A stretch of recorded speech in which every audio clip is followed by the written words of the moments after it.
Hi, this is Ned Siegfried from Siegfried & Jensen.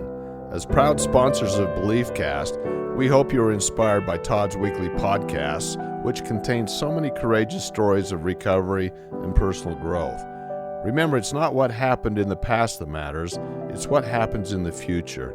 We invite you all to work hard and be optimistic about your future. Enjoy today's podcast. Welcome back, everybody. This is Todd Sylvester with the Todd Inspires BeliefCast. Thank you once again for tuning in.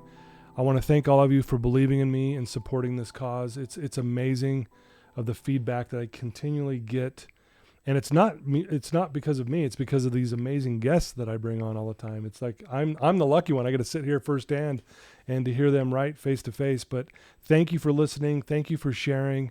I want to give a shout out to my sponsors, Siegfried & Jensen, Wasatch Recovery. You guys are amazing. Thank you for supporting this as well. It means the world to me. And today we're in for a treat, guys. We have Cynthia Covey Haller.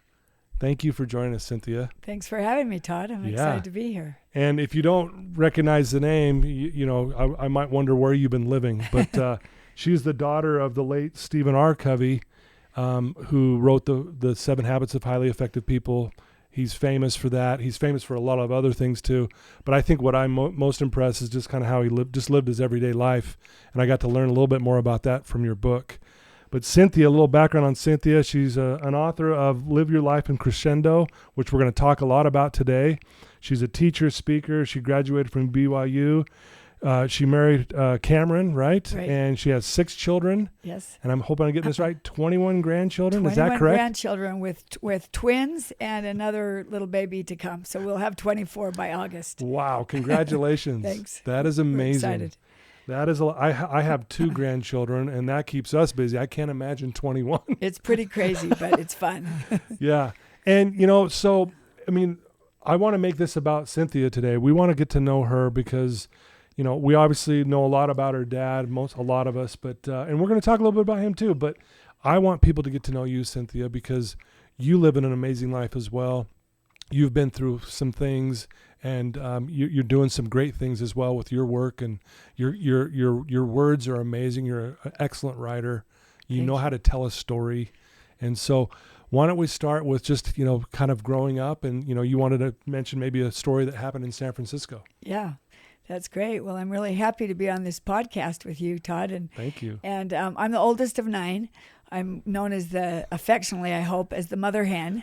Oh, yeah. You got to keep everyone in line. That's right, especially since both my parents have passed. Yeah. And I had I'm blessed that I had a wonderful childhood. I'm grateful for that. I know everyone doesn't have that. And and that's why I feel like I need to share and give back, because I was really blessed. It was a wild, we had 9 kids, and my mom had her last one when I was 22 and a half. So there was a big span, but we were a normal family that had ups and downs and enjoyed being with each other, and had, fights and different things too, just kind of going through our life's journey. But my parents really tried more than anything to live what they taught and what they believed. This is a BeliefCast program, and they had strong beliefs, and they taught those to us. And they weren't perfect, but they did everything they could to try to live up to that and teach us their beliefs.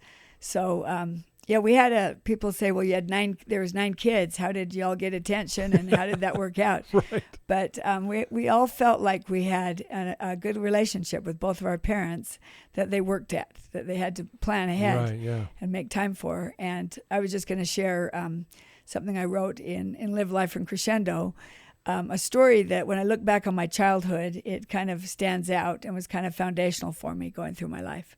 And that was when my father invited me to go to San Francisco with him when he was giving a speech, a presentation.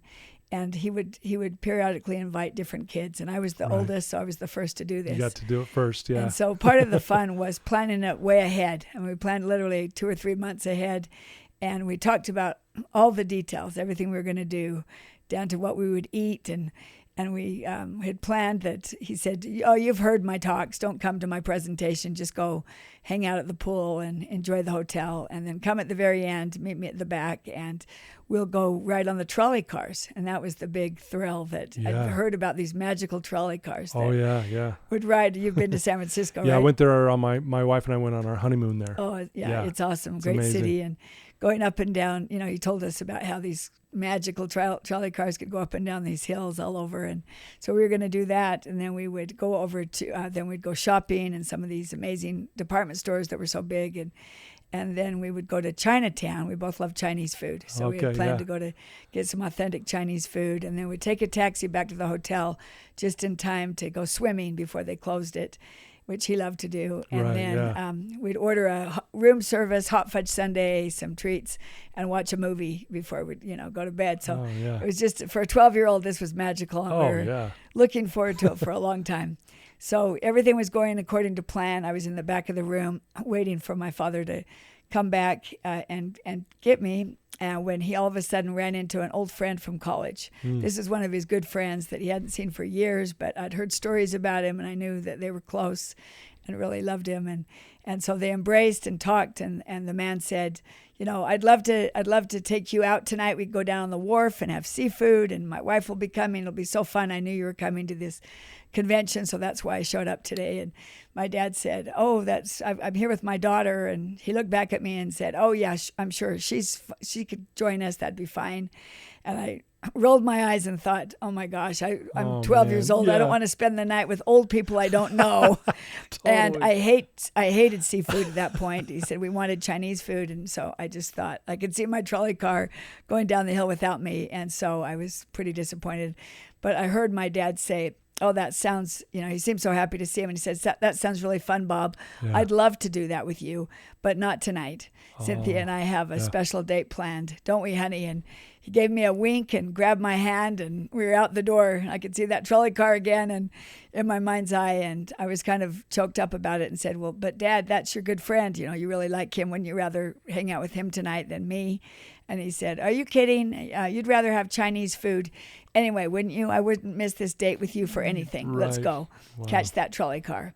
Yeah. And so just a small encounter, a little experience that was, was significant to me. As I look back on my childhood, it just taught me a lot about his beliefs and values, the importance of keeping your word, trust, priorities, how relationships are very important, and that you'll do what you say you'll do. And I just felt valued and loved. And so that was kind of a foundational story for me that continued, looking back, it stands out to me in my childhood. Well, yeah, that's a beautiful story. And, it's part of your book, like you mentioned. It's kind of like you guys talk about the small things are really the big things. Right. And that might seem like a small thing, but for a 12-year-old, that was the world to you. Yeah, it was. Like, you're like, man, I do matter. Right? I actually matter. Yeah. That he would put that off to be with me. Right. Yeah, little things like that. How were you, you probably get this a lot, like, oh, you guys probably lived these perfect principles and you guys were perfect. And you already mentioned we were a normal family, like normal things. How were you as a child? Were you a confident person? Were you outgoing? Did you know you were good at writing back then? Just give us a little background on that. I think I was a normal child that I had to build my confidence and come into my own a little bit. My parents were really good at instilling confidence and self-worth in us by I write about this in the book. Their leadership model was leadership is communicating another's worth and potential so clearly that you come to see it in yourself. And so we felt like they could see greatness in us and brought it out. And when we didn't see it in ourselves, and you usually don't as a kid, you're not secure and you wonder what you're good at. And, they believed in exploring, trying do a lot of things, see what you like, see what you're good at. And, would build our self-esteem through trial and error and finding something we're good at and taking lessons or getting involved like people do. But, I remember when I was 8 years old, we had lived in Ireland for 3 years. My dad was in a leadership position over there. and came back from Ireland, and I spoke with an Irish accent. I kind of spoke like this, like a wee Irish gal I did, a wee lass, and they couldn't understand me. They couldn't, and so I was talking like that in school, and I didn't know any American games. And I was just out of it. I hadn't been in the culture in America, and so that was hard for me coming back, and I was behind in school. The education system here is a lot better, so I wasn't doing very well in reading and math and English, and so that was a point where I felt like they sustained me, helped me through that. They put me in speech therapy. Yeah, the school did, right, so I could get rid of me wee Irish accent. It did, but. Anyway, we all had ups and downs, but I felt like, my parents' big theory in raising us was, it's a phase. This too shall pass. Don't overreact to what's happening to a rebellious child or to somebody that has some habits that aren't good. Just it's a phase, and this too shall pass. Just keep affirming them and don't overreact. Wow. Beautiful advice, right? Yeah. I tried it with my kids, and I feel like that's important to do. Yeah.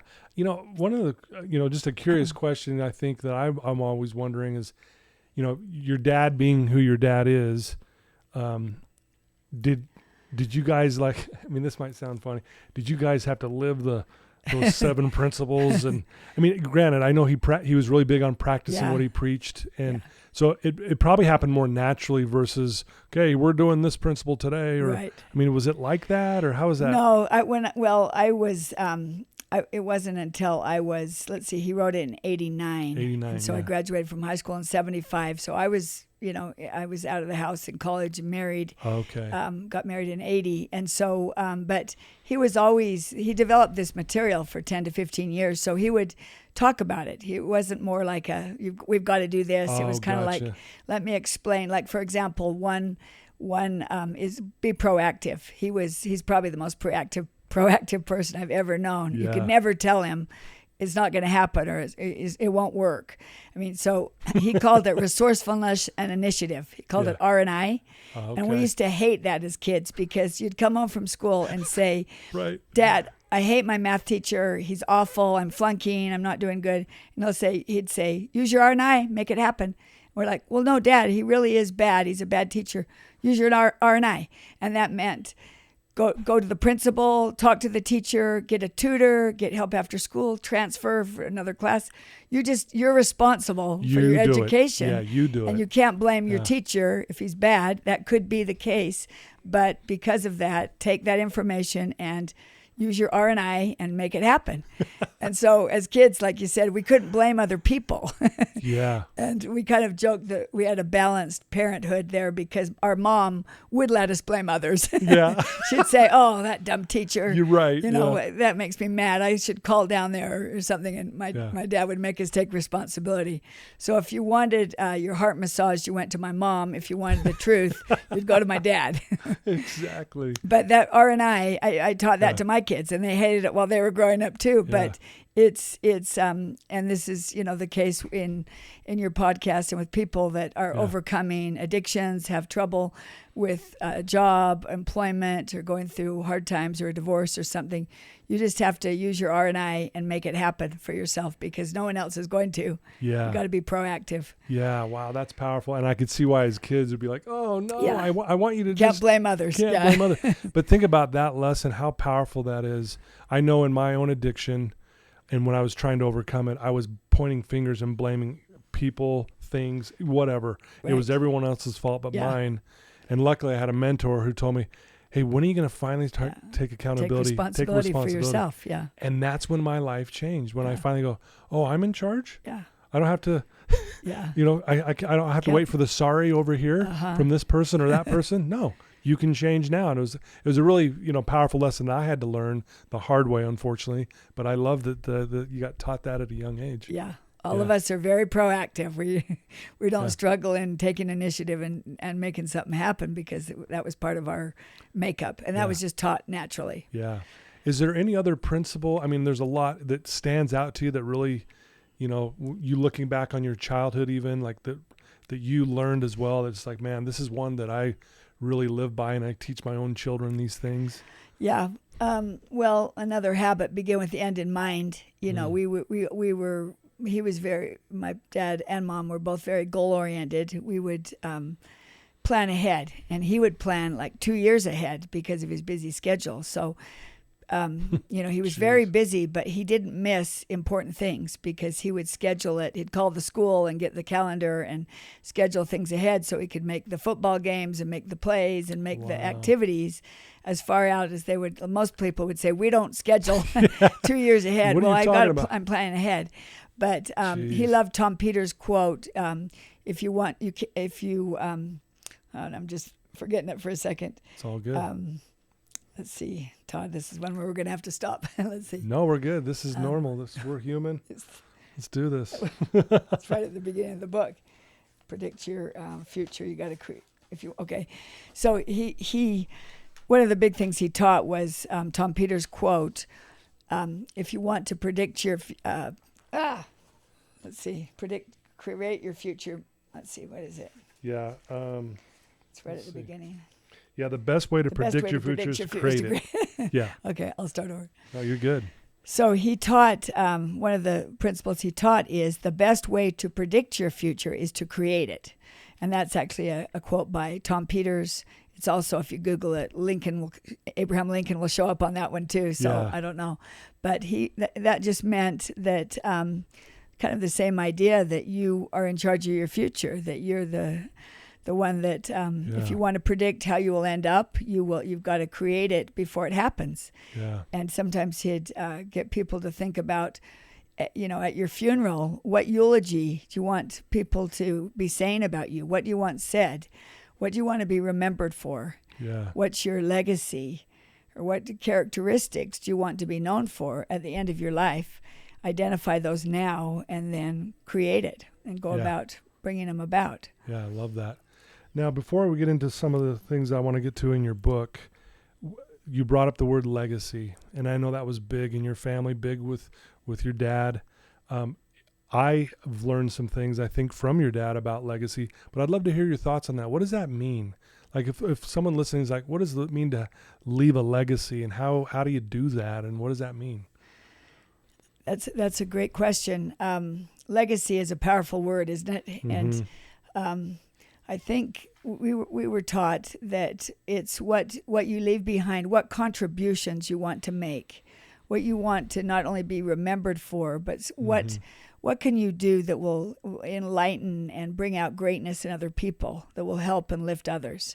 Your legacy that, it's kind of, whenever you go to a funeral, it's always a little shocking that this person, maybe they were wealthy or maybe they had a lot of prestige or they were famous or something, but it's just them in the coffin. There's nothing, there's no titles in there, there's no property, there's no money, there's no prestige. Yeah. It's whatever, their legacy is what the relationships they had, the character that they were during their life, how that contributed to the life of others, and the legacy that will go on even though this person is passed. Like my father, still the ideas and principles that are true will continue on and help other people. And I think that's a legacy. What follows you? What follows you when you're gone, maybe. Yeah, beautifully said. And I think I've often thought that in order also to leave a legacy, I have to put my story down. I need to write it down. Sure. So 100 years from now, someone can read my story, right? Right. Your dad's writings, your writings are going to be here forever. So someone can read this 100 years from now still and get something from it. That to me, in a way is legacy. I think so too. Right? We're always told, keep a journal, write down your thoughts, and don't necessarily write down, I went to school, I went to work, I did this or that. Write down your feelings and your beliefs. And that is a legacy so that your posterity can pick it up and say, this represents my ancestor. Yeah. And that would continue on because of that. Well, thanks for sharing that. So I have a bunch of questions about your book, but let's talk for our listeners who maybe don't know the background of, I think you started this back in 2008. 2008, and talk about how what you and your dad were thinking and why you came up with the title, and then what happened, after your dad had passed, and just kind of take us through that. Be happy to. Well, clear back in 2008, I was talking to him about he was just saying how many projects and book projects and ideas he had that he was trying to organize and get out.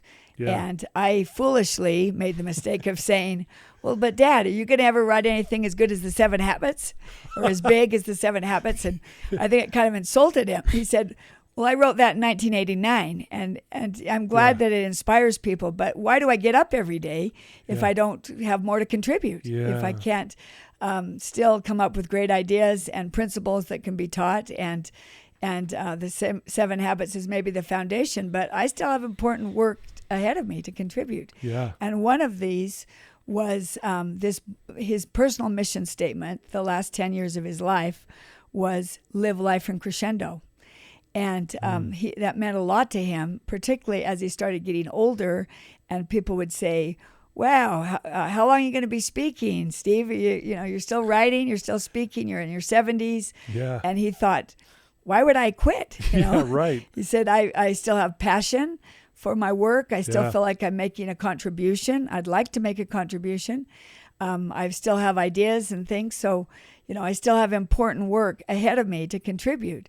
And so his mortality became a little more visual to him when people would ask that. And so he decided he loved the idea of living in crescendo. And so he said to me, how about if you take this idea, and because I'm involved in so many other book projects and things, why don't you interview me? I'll give you some ideas, and then you go for it and he wanted this book to be a little different than some of the other Covey books. He wanted it to be filled with examples of people who live in crescendo, some that are famous and some that are not well known. Yeah.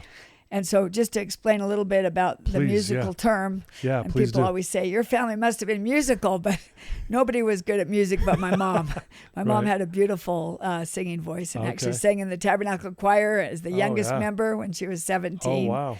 17. 17 years old. That's impressive. It might be the record, the youngest. I think so, yeah. And then when my dad would speak, he would have her sing a lot of times if she'd accompany him. Yeah. But crescendo, as you know, is a musical symbol that means that if you've been to a concert and you hear a crescendo, it builds in strength and power, majesty. It's incredible to hear it. It keeps expanding and keeps going on, and it builds the momentum. Where the opposite symbol, diminuendo, the symbol is that it starts out loud, but then it lessens in energy and power. And it slowly fades, and it comes to an end. It completely stops. Okay. And so the challenge in this book and what it's talking about is that live life in crescendo. Your most important work is always ahead of you. And that subtitle is as important as the title. For sure, yeah. Because it means that, you're going along, and maybe you've been successful, maybe you haven't. But what are you going to do next? You still have important things to accomplish. Gotcha. Well, yeah, because you said, your dad wrote that book, 7 Habits, back in 89. Right. And it was so successful, he could have just been like, well, I guess I'll retire. But yeah, he had so much more to do, and he learned as he went along, and he shared, and he gave away his gift like you talk a lot about. And well, the 8th habit, find your gift and find your voice and help others find theirs. Yeah. First things first, principle-centered leadership, a lot of other contributions. But he felt as strongly about this crescendo mentality material as he did the 7 habits. Yeah. Well, there's a lot of beautiful quotes in this book, and one that really stood out to me because it means a lot to me, because I feel like I'm hoping I'm doing this with my life, but it said, it's Pablo Picasso. Yeah. The meaning of life is to find your gift. The purpose of life is to give it away. It's an incredible quote, isn't it? It's so profound and so simple, but yet so big. I don't know how, Yeah.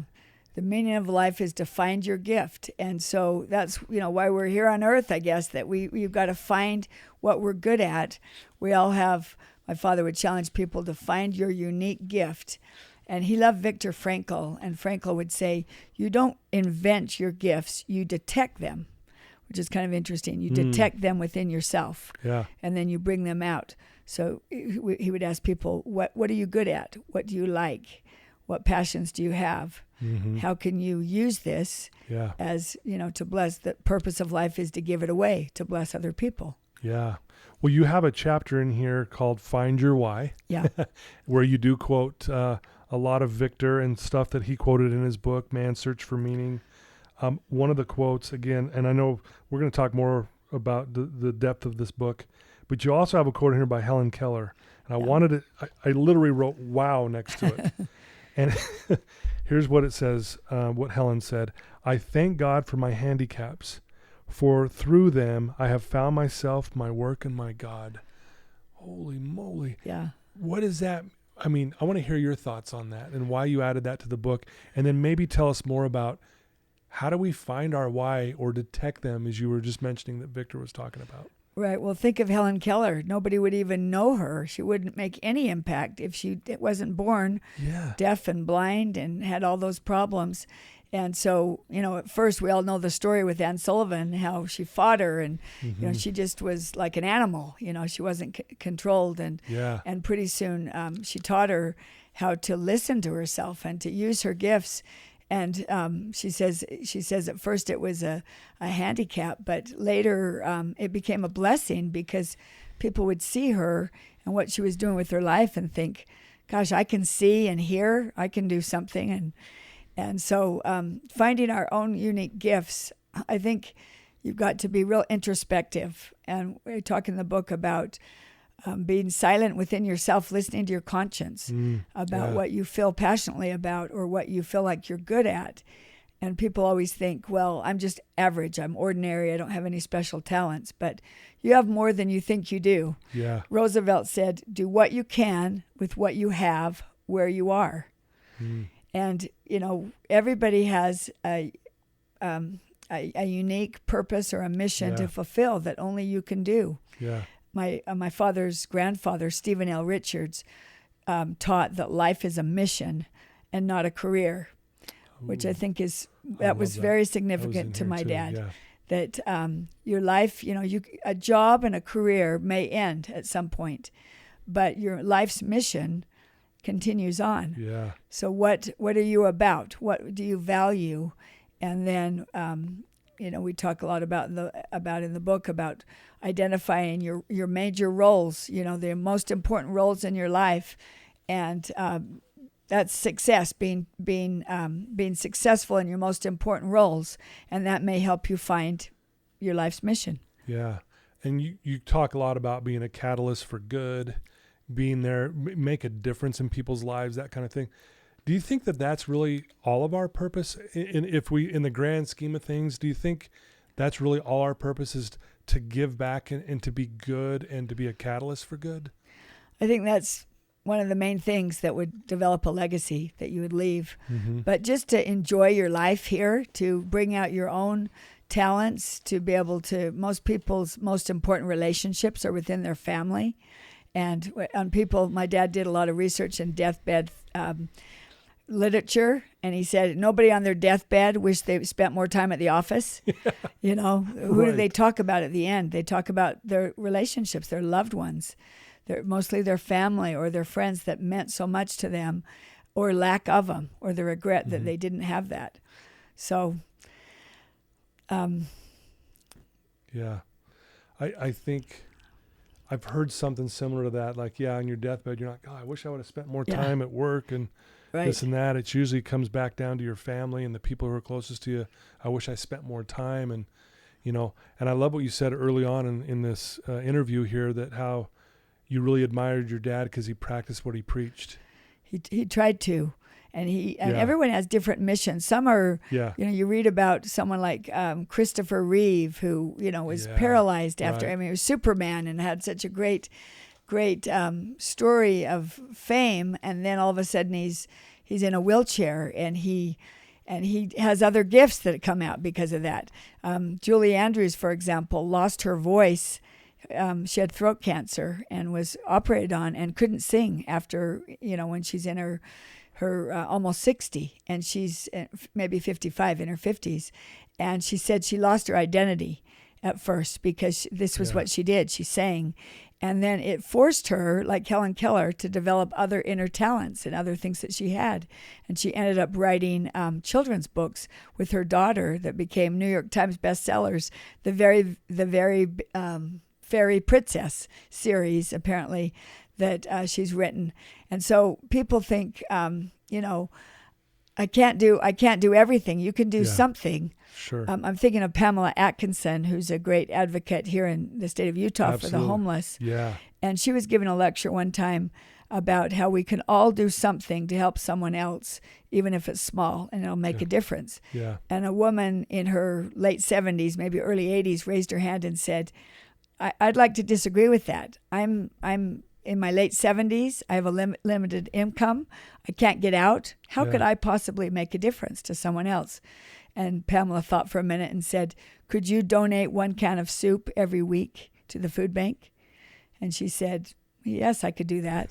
She said, imagine a mother warming up a large can of soup for her children, feeding her kids so that they go to bed, they're not hungry because of you. Do you think that'd make a difference? And she said, yeah, I think it would. And for the next few years, every week she donated 1 can of soup, which turned out to be hundreds of meals for needy people. Wow. So it doesn't have to be grandiose to make a difference. It doesn't. And that lady was probably like, oh, I never looked at it that way, right? Again, that's this, again, small things are the big things, actually. Right. They really, truly are. Man, there's so many questions. One of the things, I mean, you've been through a lot, your mom passed, your dad passed, and then your brother had a daughter who had passed. Right. This and that was pretty close to when your dad had passed, if I remember right. Couple 2 months later. 2 months, yeah. Uh-huh. And you said something in your book. You said God always has purpose behind what's happening. So do you mind sharing, like, what do you mean by that? If someone's like, well, really, how is that even possible? And then talk about, if you're okay, what happened with your brother and his daughter. No, it was be good. Like I said, we're a normal family with like everyone. We have ups and downs and struggles and disappointments. And we had, in my book, we talk about 3 major things that happened toward that were just recent. They happened pretty close together that were pretty life-changing, big setbacks. And the third one, it was both my parents' kind of health issues, and then the third one was my brother Sean's, my niece's Rachel, and she passed away at 21 from effects of depression. Yeah. And so my brother and his wife, she'd struggled her whole life with depression, and they were incredible. They decided that they would talk about it in the obituary, that they would say that she died from depression so people would know what had happened. Exactly, yeah. And not bring, to take away the stigma. Yeah. And people came to them and said, oh, I'm so grateful you said that. I struggle with depression, or my daughter does, or my family died in the same way. And it opened up some healing paths. And then somebody told my brother, well-meaning, but just said, I'm sorry to tell you this, Sean, but you're always going to have a hole in your heart because of the loss of Rachel. Yeah. And that really bothered him. He thought, you know what? I don't want to have a hole in my heart. I want to grow a muscle there. Ooh. And he finally decided that with this tragedy and losing her in this way, that he could react 3 ways. He could let it destroy him and his family. It could define him. It could define him, destroy him, or it could strengthen him. And they decided to let it strengthen them. Dang. And so Rachel had a great love for horses, and this was what she kind of said to her dad and mom when she did these 25-mile endurance races on horses. Dang. And she said, I found my voice. Yeah. This is what I love. This is what I'm good at and I can do. And so when she passed away, some friends came to them and said, do you know that Rachel took me riding when I was really discouraged, that I also suffer from anxiety and from some depression and different problems. And she took me riding, and it really helped me. I found a lot of solace in doing that. And so they decided to take that and start a nonprofit foundation called Bridle Up Hope, which the whole goal is to help girls like Rachel who would be struggling with their self-esteem, with their they might have an addiction, they might be abused or have trauma. Yeah. And they wanted to offer this 14-week program to girls to help build their mission is to build their purpose is to help young girls who are struggling with I got to start over here. No, you're good. Okay.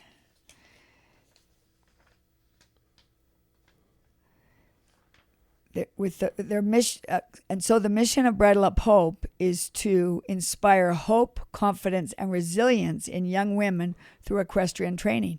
Gotcha. And so it's been 10 years since they started this, and now over 1,000 girls have gone through this program. And 95% of their parents have said it's been life-changing for them. Jeez, that's amazing. It's an incredible, beautiful facility. It's in Alpine. It's a nonprofit. There's 3 components. The first is the equestrian training. There's a lot of healing and therapy with horses, working with horses. And then the second part is teaching life skills.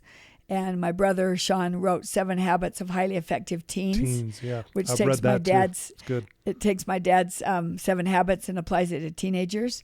And then the third component is service. And then they've found that getting them to serve, maybe mucking out the stalls, helping do other things, even developing some of their talents with yoga or art or something can help a lot too. And so with those 3 components, they have really changed the lives of over 1,000 girls so far. And so that's an example of... That's amazing. They could have chosen to shut down, to live in diminuendo, to feel sorry for themselves, to think we'll never be happy again, we'll always have this hole, or to live in crescendo and, bless other people through what happened to them. Wow. So it's a great example to our whole family. Beautiful. And what stood out to me is the response. I mean, when that neighbor said that to him, you're always going to have a hole in your heart. But to say, no, I'm going to actually create a muscle there. Yeah.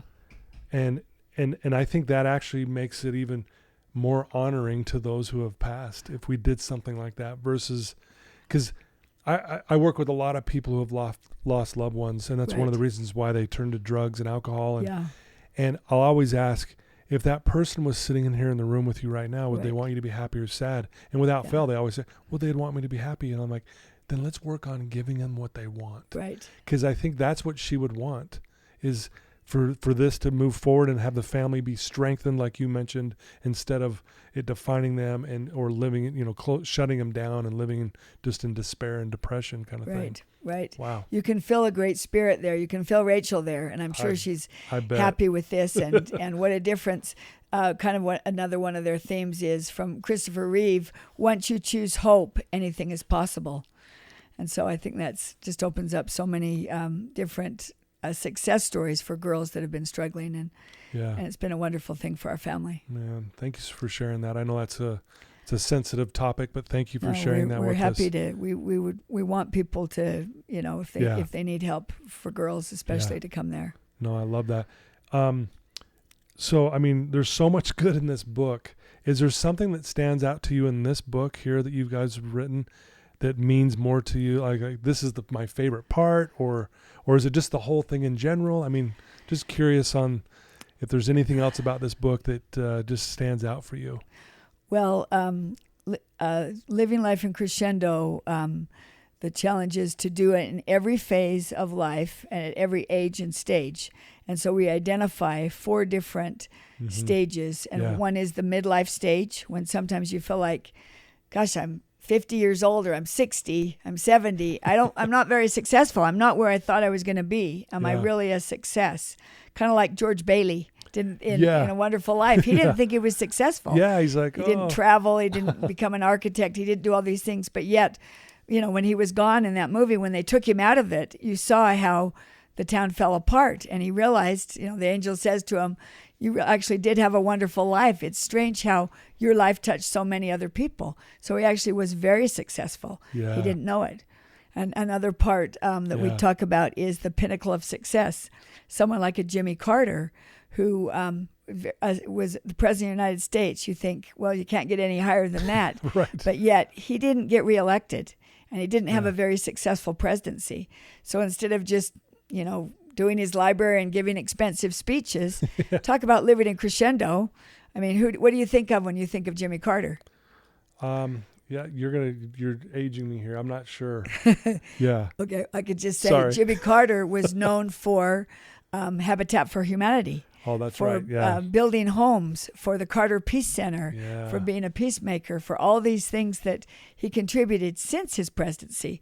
So it really was true. His greatest work was still ahead of him. Was still ahead. Even though Yeah. so regardless if you've had failures in the past or you've had successes, you still have important work. Whatever's ahead of you is the most important because it is ahead of you.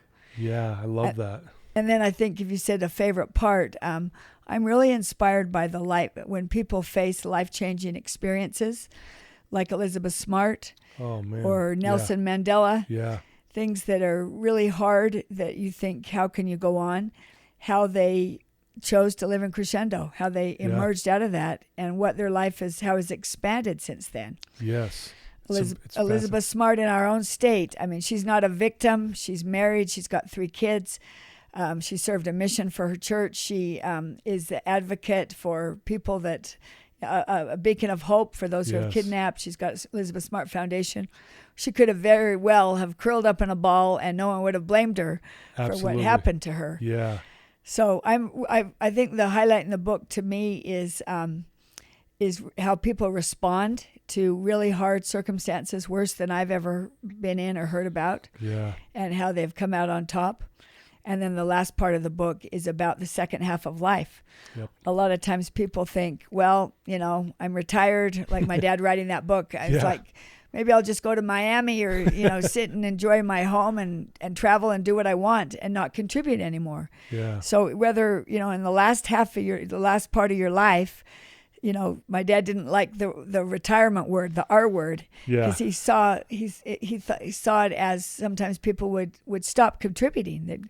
He said you can retire from a job or a career, but never retire from making extremely meaningful contributions. Yeah, back to your life as a mission. Right, Not life a is career. a mission, not a career. Yeah, keep going on. So if the career or job ends, what are you going to do next? Yeah.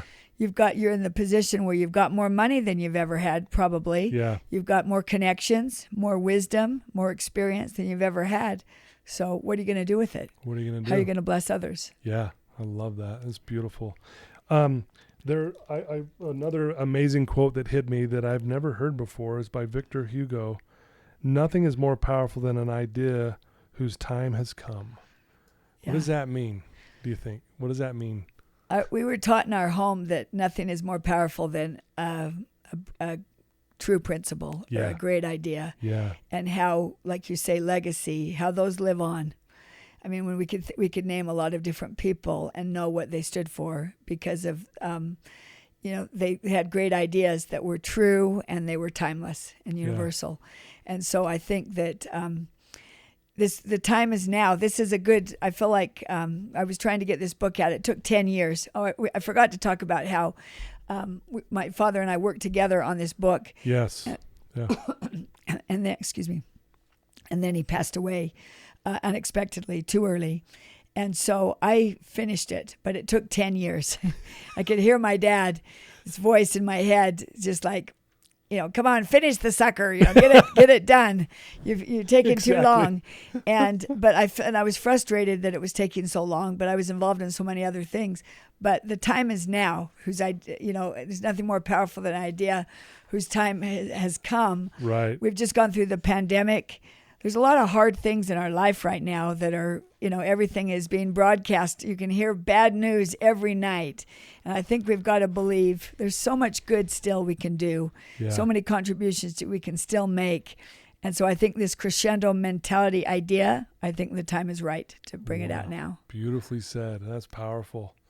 Another thing that I read in the book, I think your dad was younger, I think maybe in his 20s, and he was asked, what do you want to do with your life by someone? And he said, I want to unleash human potential. Yeah. And I want to put it on record. I'm going to steal that because that's what I'm trying to do too. That's what I want to unleash human potential because we can do so much. And like you said, all the stories in here and the people you've mentioned who have overcome some of the most horrific things. Right. Elizabeth Smart, if she was, strung out on drugs, depressed in a room under a bed, we wouldn't even You'd understand. we would get it. Yeah. But yet she rises above that. It's just a beautiful thing, and just the potential that we all have in us, and the power that we can do anything. Well, you're doing that, Todd. Sorry. You're good. I've been making her talk a lot, so now she's got to take some water. Sorry, excuse me. You said that, you've turned a career into a mission. Yeah. You had an experience. You talked about how you were on drugs for 10 years when you were younger, and that could have been the end of you too. Yeah. But yet, because of your experience, and you've continued to talk about it with others and to share what you learned, it's changing lives. And so we always have the choice. Am I going to live in crescendo or diminuendo? What are my options here? Yeah. And you might feel like, you have very few, but you always have a choice. And you can do so much good through your unique mission. And it doesn't have to be, like I said, one man I read about in the paper, he was older and he was retired and at home, but he was known as the bike man because he believed every kid should have a bike. And if they didn't have one, they would come to him. He'd fix up an old one. He'd get one. Somehow he'd get him a bike. Wow. And the legacy to him at the end of his life was his funeral. All the children rode bikes to his funeral. And there was a picture taken of bikes lined up against the church where his funeral was as a tribute and legacy to this man of the bike man who cared one kid at a time and one bike at a time to make a difference. So we don't have to do extraordinary things to make an extraordinary difference. Thanks for sharing that. That chokes me up a little bit. That's so powerful. Yeah, I think sometimes people might even think, I want to be as popular and as big as Stephen Covey was, but again, it's these, like you guys preach. It's the small things that are actually the big things. Right. And if it's a small thing to fix up a bike for someone, but yet the joy and the big things they brought to that what person. What does to a 10-year-old who didn't have a bike. Changes their whole world, right? The world has changed because of the bike. Right. And what a contribution. Yeah, what a contribution. I have a couple other questions, if that's okay. Oh, that's great. You quote Henry David Thoreau about sucking the marrow out of life. That was one of my dad's favorite quotes. He would yell whenever we had a great opportunity in front of us, like we're going on a semester abroad, or you're starting a new job, or you're trying out for a team. He would yell, "Suck the marrow out of life." That means just take advantage of all you can. Do everything you can in life. Enjoy it and learn everything. Yeah. And that's the crescendo mentality. Exactly. Is growing and learning, recreating yourself, starting over if you need to. I love that. And I think it's appropriate. I want to read the quote for everyone listening because this hit me so hard. Here's how the quote goes. I went to the woods because I wished to live deliberately, to front only the essential facts of life and see if I could not learn what it had to teach, and not, when I came to die, discover that I had not lived. I do not wish to live what was not life. Living is so dear. I want to live deep and suck all the marrow out of life. It's beautiful, isn't it?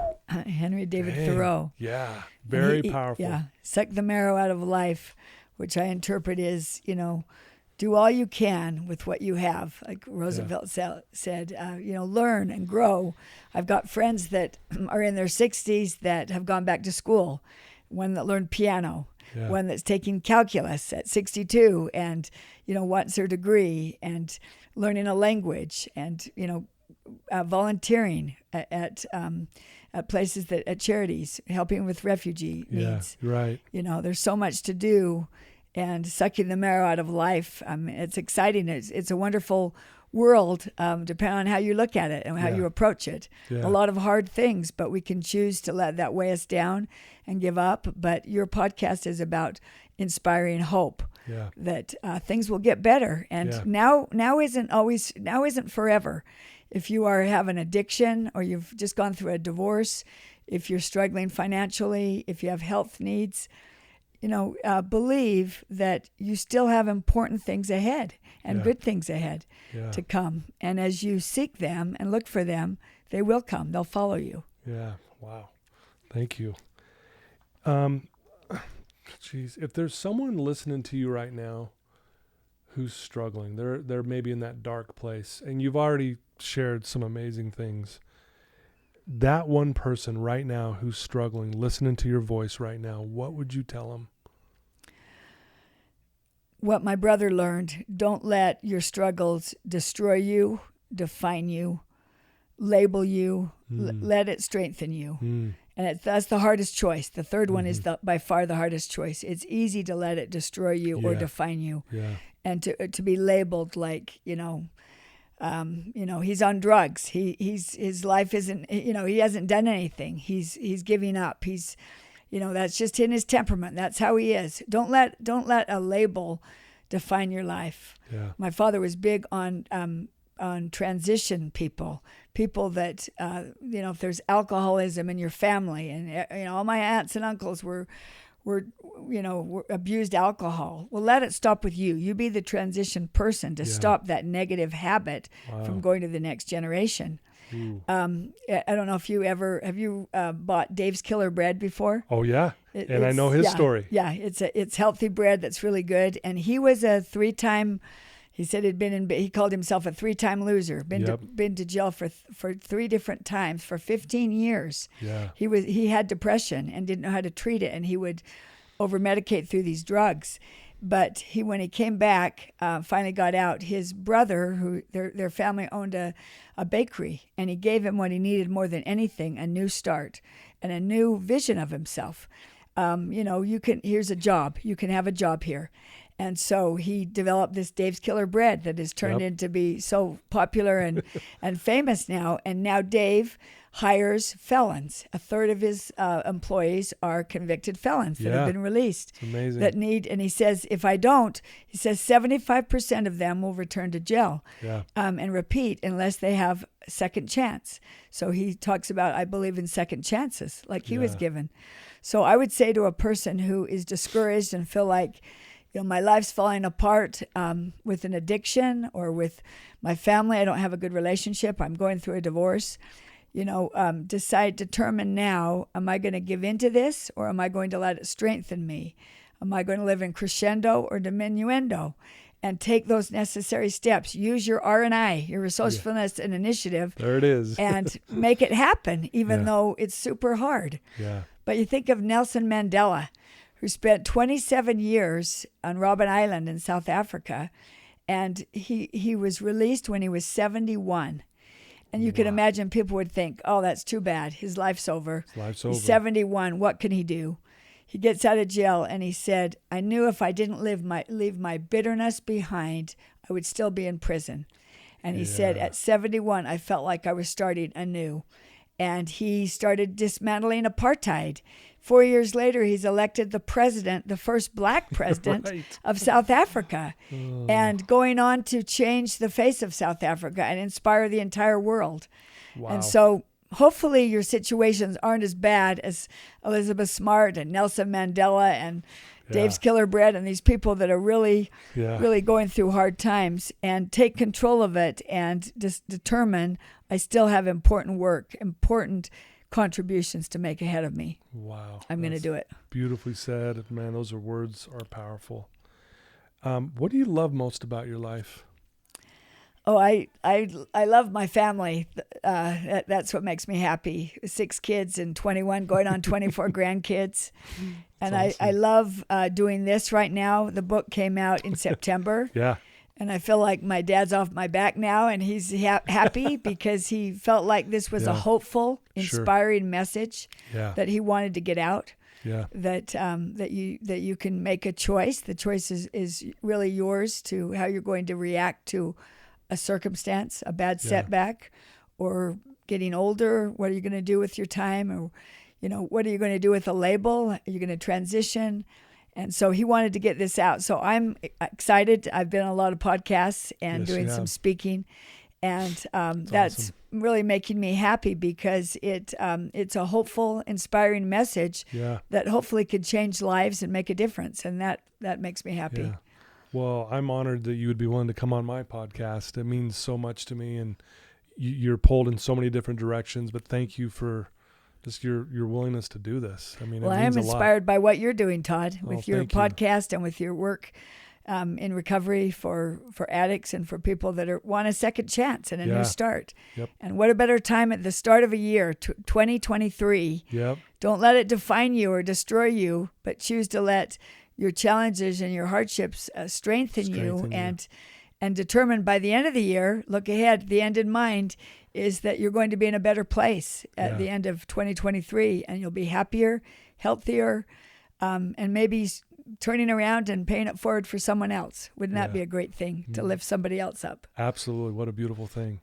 Well, if someone wants to get your book or if they want to know more about your mission here and what you're trying to do, what would be the best way for them to do that?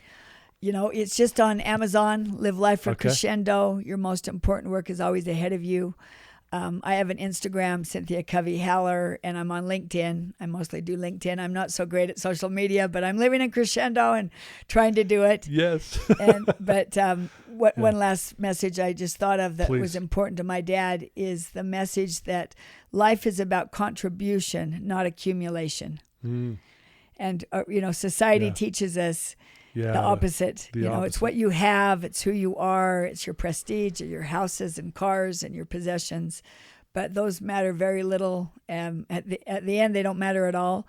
But life is really about contribution. And like Picasso said, that's where you will find your meaning and purpose if at the end you leave a legacy of contribution. And so that's I hope that could be the goal of people listening. Yeah, no, thank you. Before we wrap up, any final words, any final thoughts? Is that something we didn't touch on or anything? I've talked to everyone's head off, I'm sure. But I've just the challenge to live I'd like to live you with the challenge to live the crescendo mentality. Yeah. And when you're facing a setback or something that is challenging or that's disappointing, to determine right now, okay, where am I on that spectrum? Am I closer to crescendo or diminuendo? And move over to the crescendo area and determine that you're not down yet. You still have great things ahead of you, and really believe it, and it'll come about. Man, amen to that. That's beautiful. I believe Thank you. it. Well, we'll put all of these links to your book and to be able to get this in our show notes and all that, so everyone will easily get to that. And so I challenge everyone to take your challenge and live your life in that way. And it's never too late. Age is just a number, right? It doesn't have to, our age doesn't have to define us, right? That's right. It's going to strengthen me. I'm going to be 10 times better because of it. So I love that. This has been such a pleasure. Thank you, Cynthia, for being on here. It's beautiful. Oh, it's been wonderful. If anyone's interested in Bridle Up Hope, I am speaking on the subject, Live Life in Crescendo, next Tuesday, February, January 31st. And it's a chance to see this beautiful, hopeful place. And you could also learn a little bit more. I'll put the link to that foundation as well in the show notes as well, so people could look at it, share it, donate to it if they need, that'd be whatever awesome. they want to do to give back for that. So it's an inspiring foundation. So thank you for the opportunity to share about it.